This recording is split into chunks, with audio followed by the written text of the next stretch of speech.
Hi, I'm Ian Sherman. This is a video response for my DMA 387 class here at Canisius College. This is a response to a user, pressmin.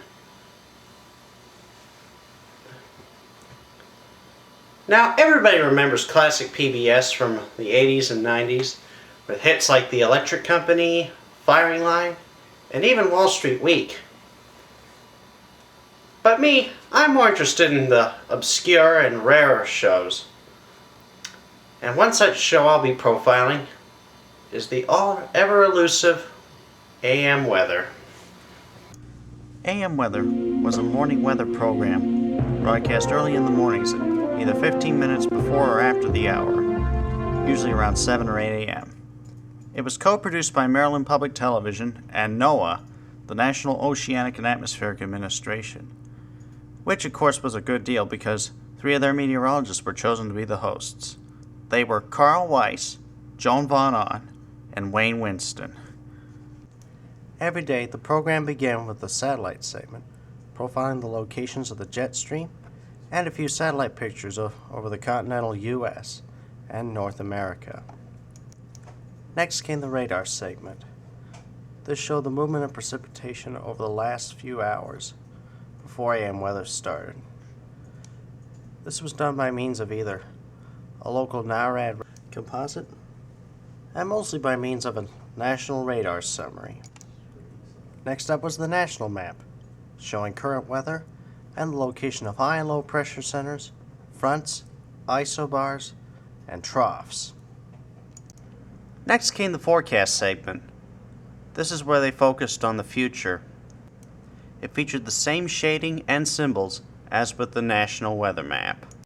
Aside from the future conditions, AM weather also focused on the high temperatures and low temperatures in the forecast segment, not to mention outlooks for the precipitation and temperature there as well.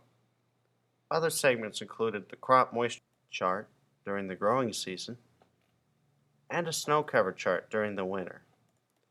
But by far, the most important part of AM weather was its aviation weather segment. Because it was funded in part by many aviation-related companies and organizations, like the Aircraft Owners and Pilots Association and the FAA.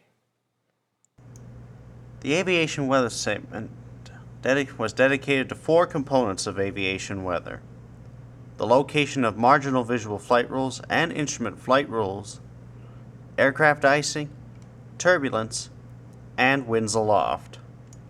The last segment of the show, Weather Watch, highlighted dangerous or potentially dangerous weather by means of watches, warnings, and advisories. For most of the 80s and the 90s, AM weather, by and large, was an invaluable resource for the day's weather for pilots, farmers, sailors, and other average Joes just like you and me. But sadly, AM weather left PBS after Friday, February 3rd, 1995, mainly for 3 reasons. 1, not all of the show's costs were covered, though many PBS stations were implored to help support it. 2, MPT wanted to expand its morning news program they presented in conjunction with Bloomberg Morning News, which was new at the time.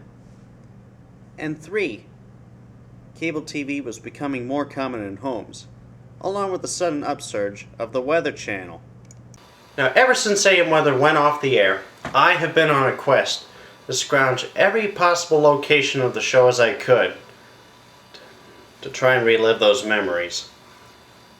I've looked everywhere, particularly in the internet. Books would probably be fruitless. And in light of recent events, well, not as recently, I've started a group on Yahoo.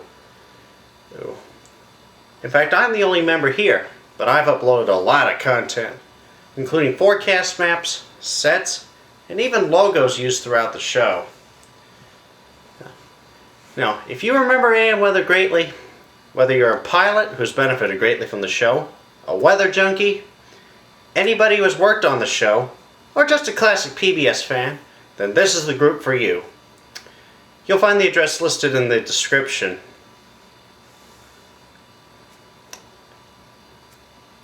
By the way, thanks for watching, and don't forget to join AM Weather PBS on Yahoo Groups. See ya!